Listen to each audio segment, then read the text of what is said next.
right? It was comparatively a smaller company with about like 7-8 employees, but it was a profit earning, and everyone was quite happy the way it was going, right? But when it becomes like a startup where there is a significant need to acquire new customers, then generate revenues, then marketing activities. So there is like a lot of funding required. So initially we ignored it, but after a month and a half, when we got another email from him, we said, okay, fine, we are open to having a conversation, and eventually that led to our first round of funding of 250K. Hello everyone, Ashok here. Thank you for tuning into this 30th episode of Indian Startup Stories, a podcast thriving to bring out experiences and insights from entrepreneurs across India. This episode is the continuation of episode number 29, and our guest is Sathvik Vishwanathan, co-founder and CEO of Unocoin, India's largest cryptoassets trading and blockchain company, serving more than 1.3 million customers in their crypto exchange since 2013. In this episode, Sathvik continues to share on the entrepreneurial pursuit from early days and how the transition from employee to entrepreneur was made possible, experience in handling speculations on cryptocurrencies with customers and investors in India, moment of relief and customer success stories in the journey so far, and milestones achieved, his future vision in blockchain space, innovation, and much more valuable information for you to take away. And yes, don't miss out the joining offer Sathvik has when you start using Unocoin for buying cryptocurrencies. So without further ado, let's jump in. You were a technical analyst in CTS and later moved on to venture, and now you are owning your own company as a CEO and a co-founder. How have you achieved this employee to entrepreneur transition, and what challenges you faced in the initial push and the start? See, I don't consider myself to be like the one who will fit in into the normal employees life cycle of going from say 22 years up to 55 and working for a particular company. So I don't see that I fit into that kind of category. But however, like I said, I definitely wanted the exposure of how it works there, because uh, else it'll be too much of a blind spot for me to figure out like everything from zero uh, to how to make it work as a company. So that exposure I definitely got from Cognizant. So initially we will go through a program called Campus to Corporate, so which is about like 2 weeks program. When I joined Cognizant, so where they teach a lot about so what so that's that's like filling the gap. So how the normal corporate employee works, and how a student used to think about things, right? And that is supposed to, you're out of the college because you're campus selected, then you just have to become a corporate. And if it is college, yeah, then there are like textbooks that teaches you, then there are teachers who would help you exquisite things. But when it comes to corporate, you are kind of supposed to figure out a lot of the things by yourself, by being a part of the team or sometimes individually, and such things. So that particular 2 weeks was to bridge that particular gap. So it could be about the telephone etiquettes or email etiquettes, or it's about talking, how we should talk to people, how we should address someone.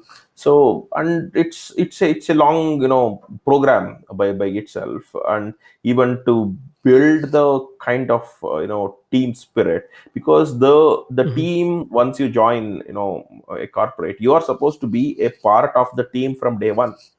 Okay, so you are not building your team, it's not like selecting the friends who is more similar to you. You are just put into a particular seat, and then you have to figure out everything yourself. And that kind of chemistry should exist between people. So the team will be more used for enforcing uh, or making your own position stronger, right? So it cannot be like everyone is working on their own, and it's not the responsibility of the team leader to bring the team together.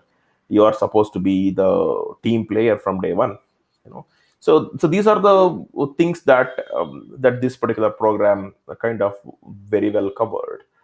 And I actually should say I still hold the notes of it even today, and the book that Okay. was given, so it was a about 50 pages book that was given to talk about like different.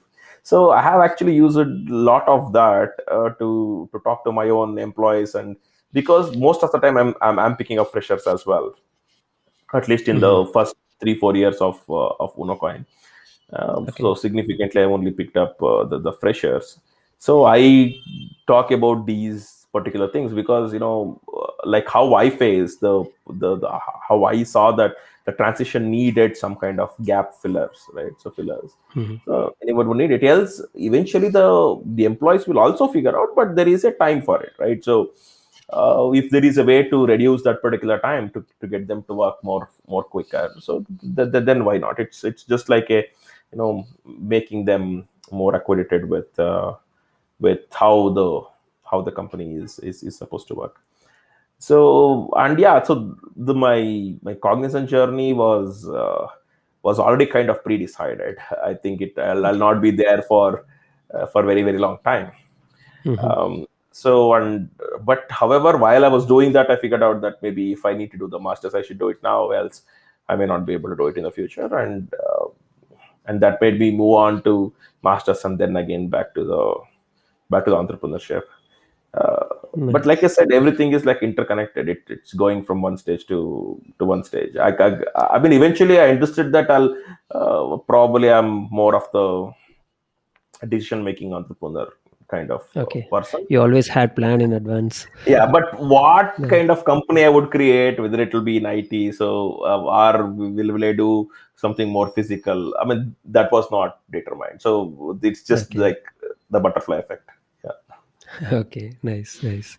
Um, with lot of speculations in cryptos prevailing in India, how challenging was it in the earlier days? If you can share some of the experiences when you planned to bring in some of the funding to your company to start kickstart with, and how did you manage those? If you can share some experiences and instances of it.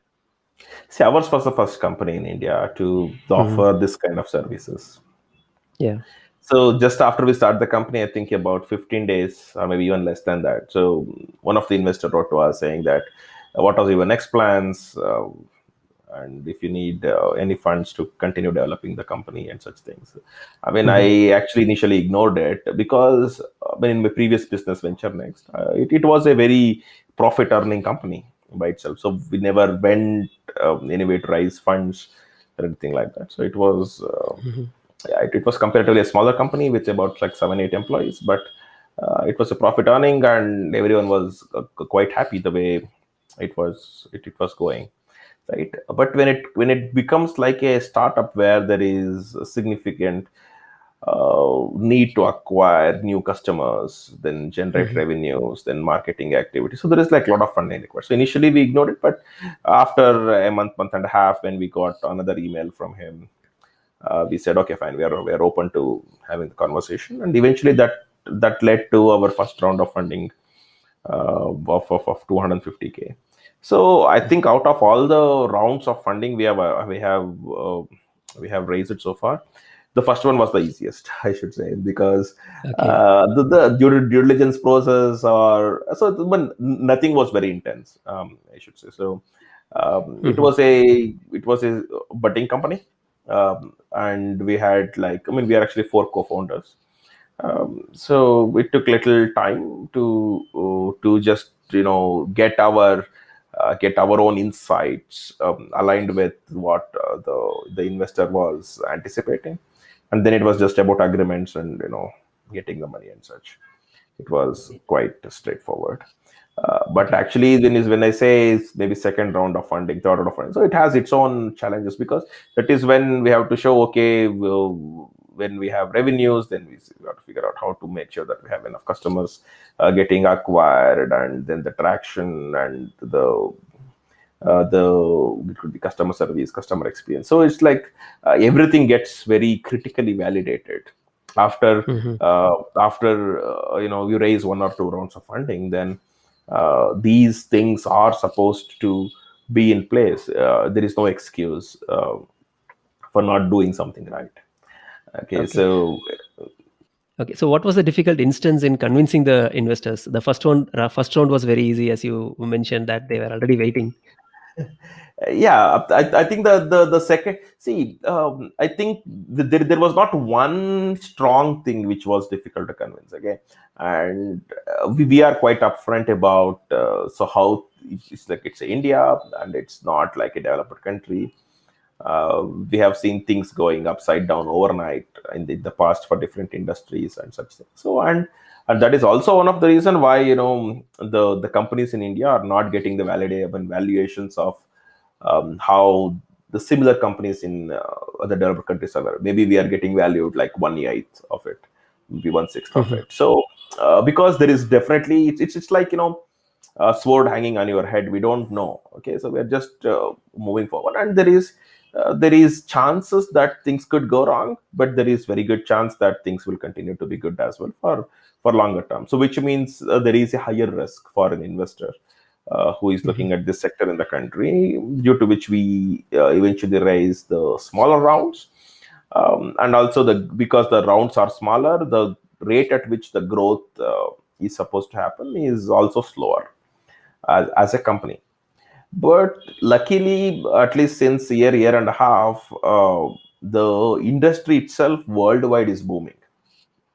It's very much on a bull run, and there are more corporates like Tesla entering it, the hedge funds like MicroStrategy, the corporate like Square, so who are exposing themselves as a part of their balance sheet to just have some assets as a part of the balance sheet. So those things, there are so many people who follow these kinds of very successful companies, and they have considered that to be like, okay, if this is happening, I want to enter. But still, there are so many people who don't want to, because they still don't want a situation where they invest and then there is no way to liquidate it, or get the money back when it is required. So that's like a very tricky situation. So where when people invest money and then because of some rules regulations changes, then they're not able to exit it when there is a need for that money. Mhm. So that's how I see it, and the industry itself has given a good boost. And within the last 1 year, if you had seen, at least like three companies have raised in India have raised funding, uh, and it has been quite successful industry so far. So regulations will obviously be our biggest battle. I mean, we want Mhm. it in place. We don't have it yet. We Yeah. see the improvement everywhere in the world, but in India it's tricky. Yeah. Yeah, it's still in that cat on the wall situation, which side Mhm. we are going. Yeah. Yeah, sure. In Unocoin, what was the first moment of relief that you felt since its inception? Is it because of any customer deal or any MVPs that you produced, which was widely accepted? So, which one you felt was the moment? See, when me and three others started putting together the idea for Unocoin, we did not anticipate it will be that big.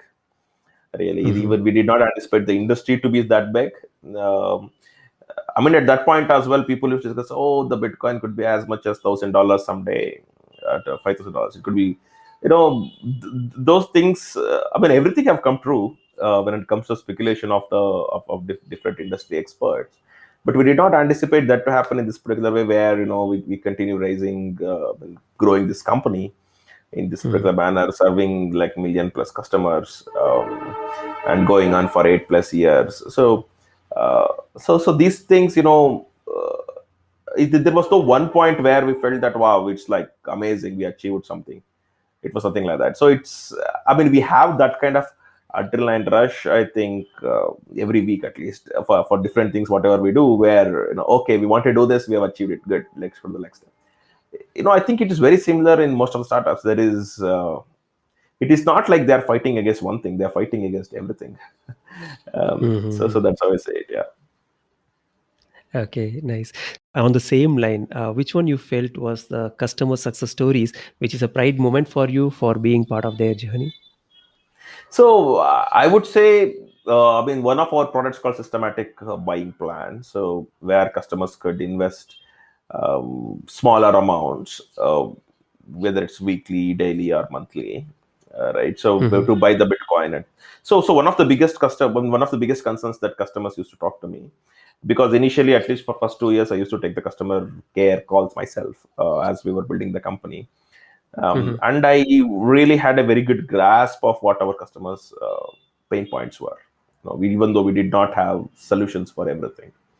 Okay. So one of the biggest concern was it's so speculative in nature. So where it's like the price goes up and down, and at 2015 we have seen the price dropping like 30% sometimes even a single day, right? So the biggest thing people were afraid of is, okay, they will invest something today, and within a week it drops by 30%. Then how do they handle that kind of situation? And they are not prepared because of the normal risk averseness of an individual, right? So where they are more looking at savings and fixed deposits and growing their wealth slowly during their life term, right?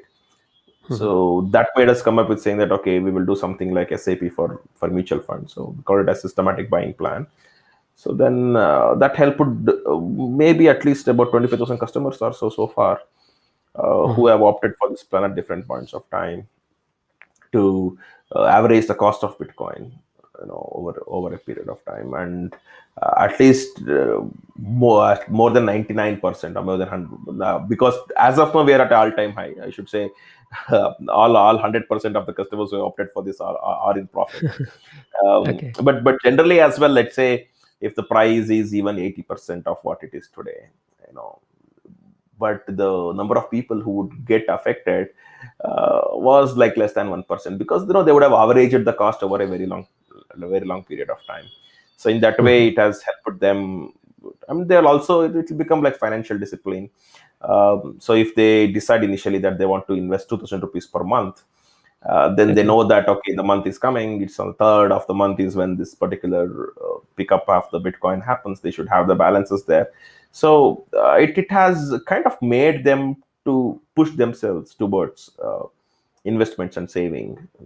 So and there are people who have grown their wealth by at least 100 times, depending upon uh, when they actually invested and such. And there are also, Okay. initially when in 2013, 14 and 15, we used to give about 200 rupees worth of Bitcoin as a welcome bonus for people who are signing up for the first time and providing the KYC and such things. And there are customers who have only submitted the KYC and got their accounts verified, and their 200 rupees worth of Bitcoin today is like 25,000 rupees. So Yeah. Crazy, crazy increase. Yeah. yeah, so the people who have even like it's, and they never invested a single rupee, right? So it was like 0.001 BTC, something. That's like a lot of money. But the Bitcoin was what, 10, 11, 15,000 rupees at that point of time. And Now yeah, I it's mean, there's now a it's lot of 40 lakh, people. right? Now it's I now mean, it's talking about almost 40 lakh. 46, maybe 46, Yeah. 47, I guess.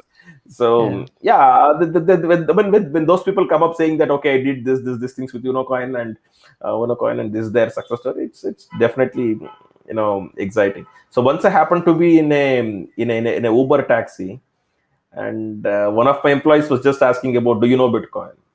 And the Okay. taxi driver went on explaining as if he's an expert.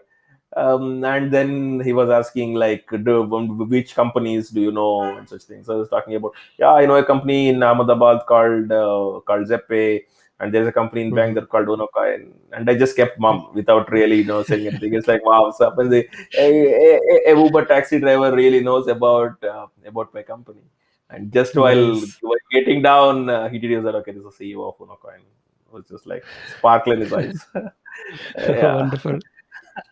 That's really a customer story, I would say, right? A testimonial Sure. coming from the ground. Yeah. I mean, and it Nice. is so nice to just keep quiet, and and he don't know Mhm. who you are, and he keeps on Mhm. talking about 100 different things, like how what he did, what it's like amazing thing. It's a good feeling.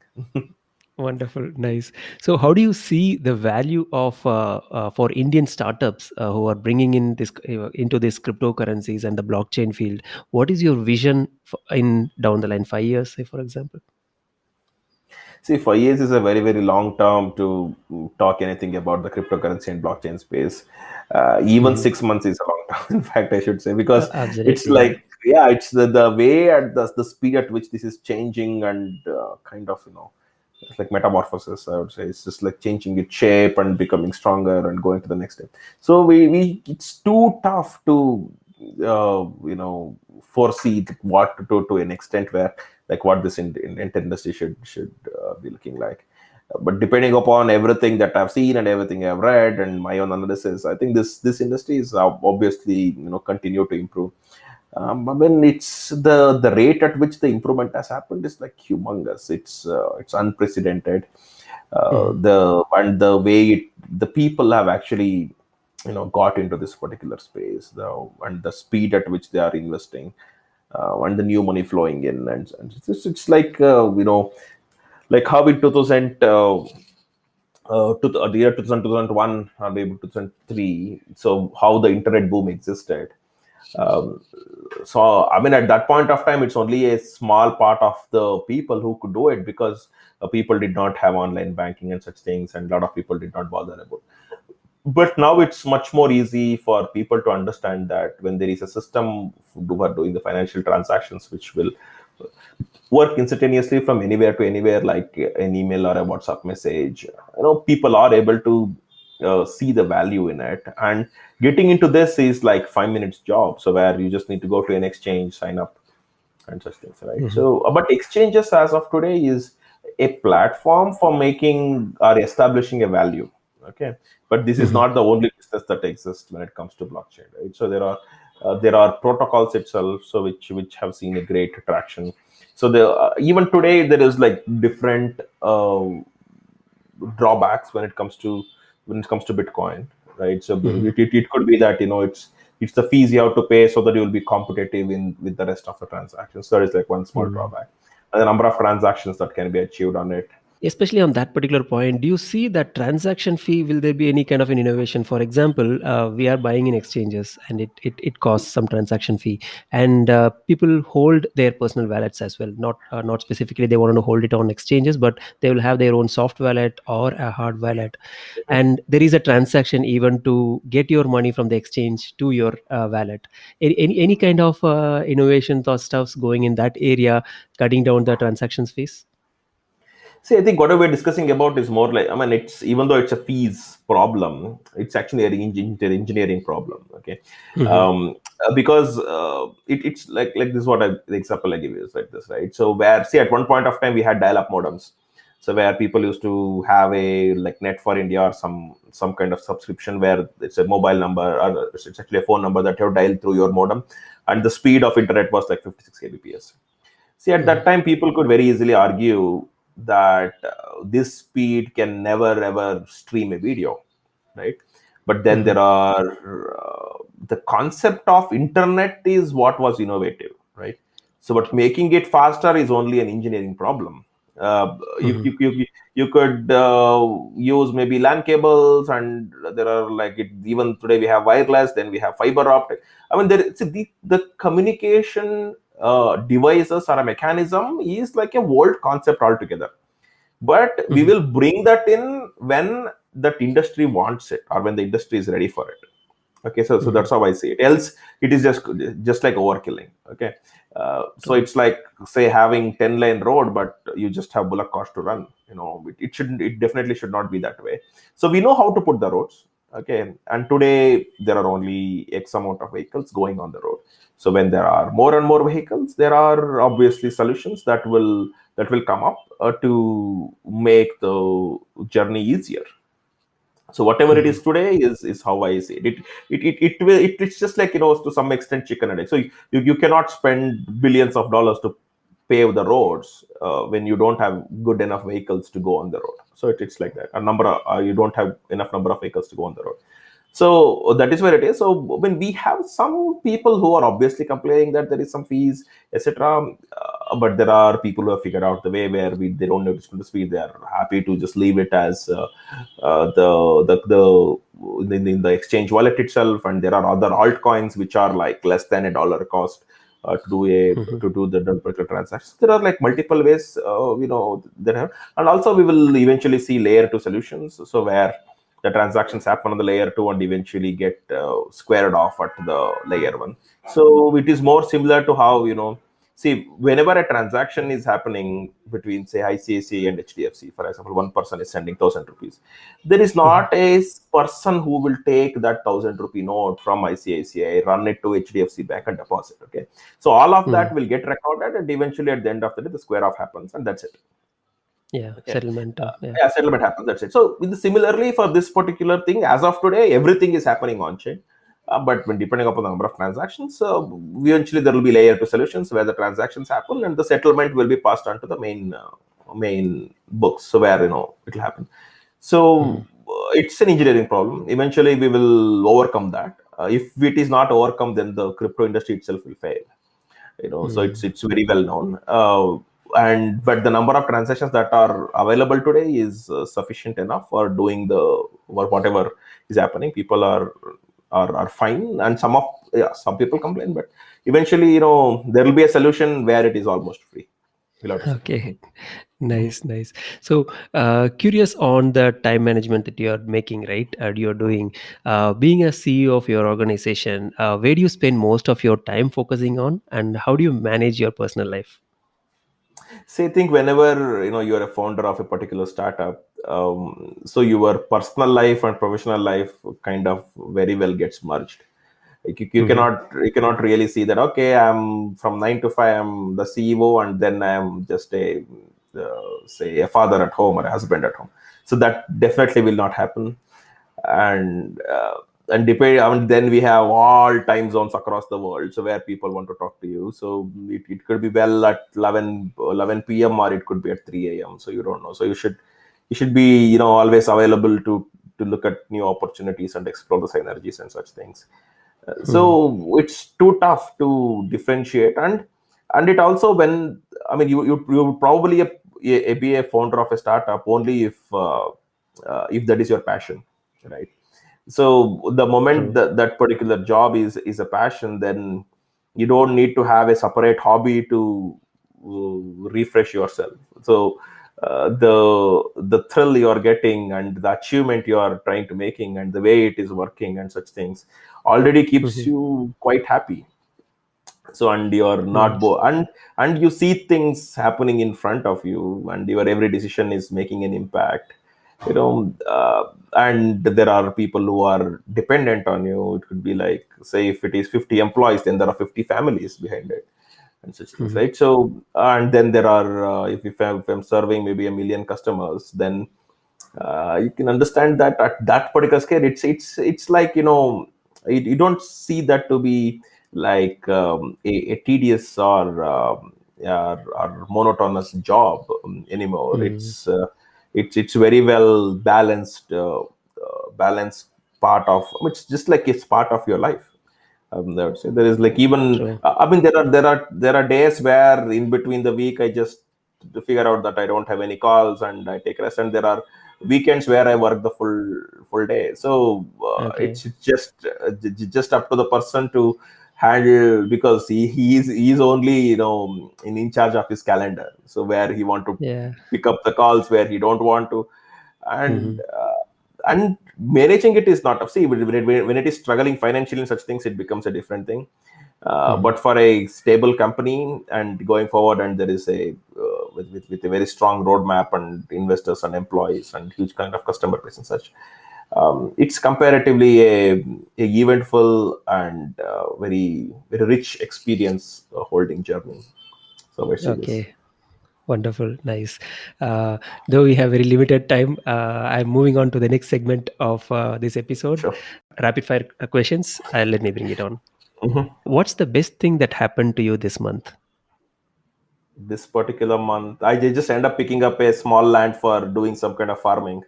So I think that's the best thing Oh, that happened. wonderful. As is a Really part of, wonderful. yeah, it's like a kitchen farming, let's say, that I want to get involved Okay. in. Yeah, Okay. Nice. What's your favorite subject in school? it was always mathematics. Okay. Interesting. What does creativity means to you in one sentence? I think exploring their own minds potential, and the ability to explore their own different aspects and how they see things, I guess. So that's what the creativity is all about, and how other people appreciates it. So it's about everything in one. Nice. What are the books that you have read recently, and which one you liked among? I don't usually read books. Okay. And I've read this Da Vinci Code, like that was maybe about 15 years ago, I guess. And I like the thriller, but I prefer maybe watching movies than stressing myself in reading books. Yeah, Okay. Okay. So you are the movie person. yeah, I think so. Nice. Which one you saw recently? Yeah, but I was more into regional ones, but I like the Okay. thrillers and crimes, such things, and where there is suspense. So that's Nice. the genre. Yeah. Okay. Okay. What is the best compliment that you have received so far for the accomplishments you have done?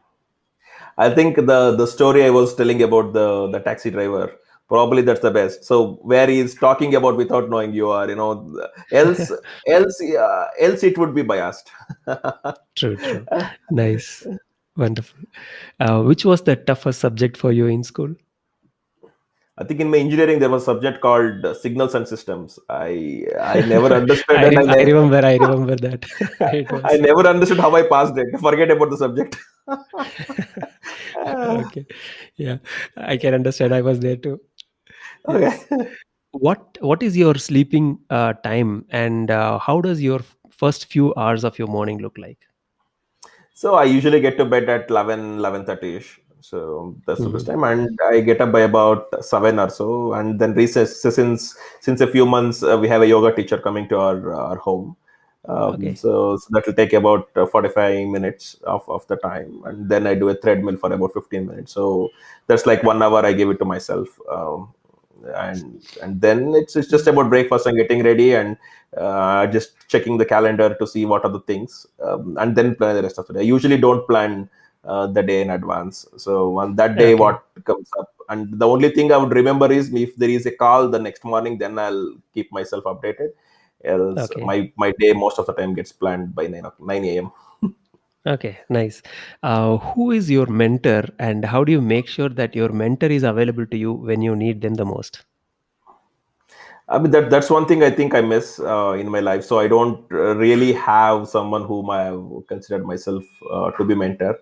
But I Mhm. think, say, for doing whatever I do, so there are times where I consult my auditors, for doing my lawyers and such things. So those are more Mhm. in a way consultants, but also I spend a lot of time with them casually as well to understand the rest of the world. See, whenever you are in the startup space, your sight is only like very focused. You cannot see much what's happening around the world, and the only way you can Mhm. see that world is through your friends or through your advisors or consultants or employees, Mhm. etc. So, and I also strongly think uh, the feedback I receive from my own customers, it kind of guides me. Maybe that's the kind of like mentorship as well.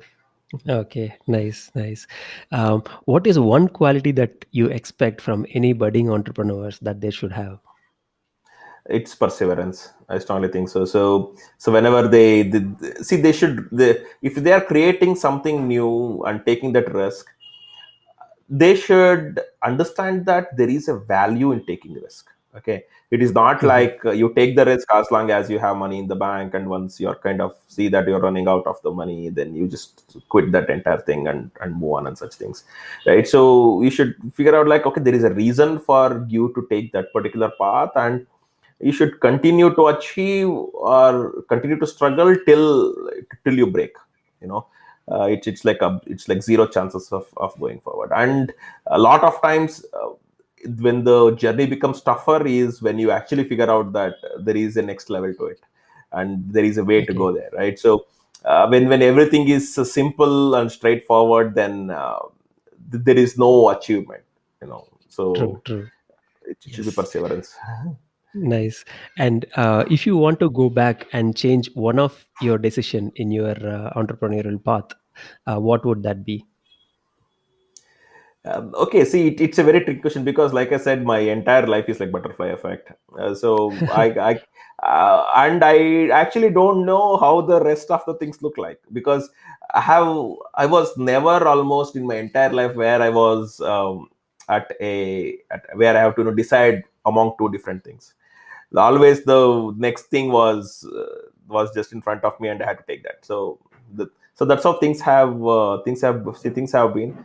So I don't think there is anything I really want to change. I just wish, whatever I did it a little bit more sooner than what I did. Maybe I should have identified the potential of Bitcoin maybe 2 years sooner. Instead of 2012, maybe I should have done it 2010 or 2011, so that, Mhm. I could have contributed a little bit more, and been quite ahead, and I would have pretty much been wealthier also, I guess. Okay, wonderful. And the last question of this episode, I'm not holding you for long. I know I've held you for so It's long. okay. Last question of this episode is for people who don't know about Unocoin, where should they find and who should actually look forward to get the solution from you? See, Unocoin is a simple platform. It's available for Android, iOS, and also web.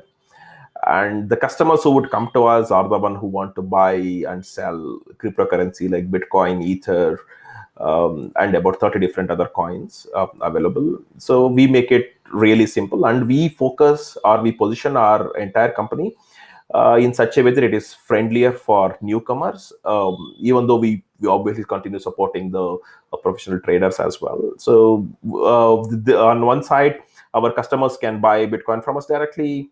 There is also a way for them to place the bid order where they decide their own price, and if there is a matching sell order that we get from another customer, we'll match it for them, and such. And then there's a humongous number of features that our customers will find on our mobile app, like, say, they can borrow USDT, which is like another so something like American dollar linked cryptocurrency, by pledging Bitcoin. And see, about the one thing is, like, a lot of people understand that the Bitcoin price continues to increase over a long term, but there are times when they really need liquidity for their life, right? It could be for a marriage, it could be for an education, for picking up some home or anything like that.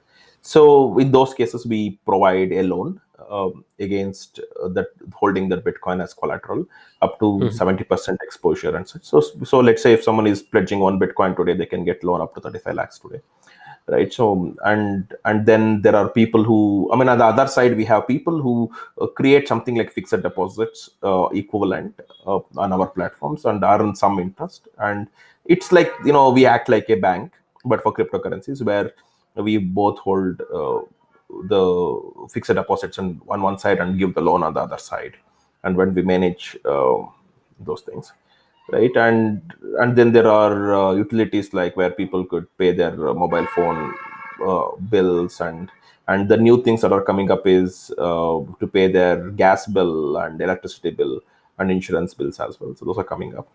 So we usually, avoid discussing the new things till it Okay. really happens.